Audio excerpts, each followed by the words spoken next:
Мои уши. Будь здоров. Что? Я говорю, будь здоров. Я ничего не слышу.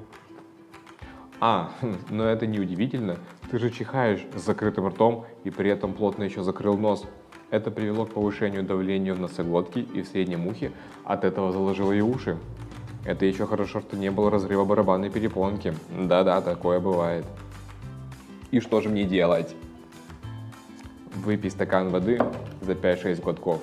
Так ты выровняешь давление в среднем ухе и слух восстановится. Действительно помогло. Слух восстановился. Да, и в следующий раз, пожалуйста, чихай с открытым ртом и в локоть.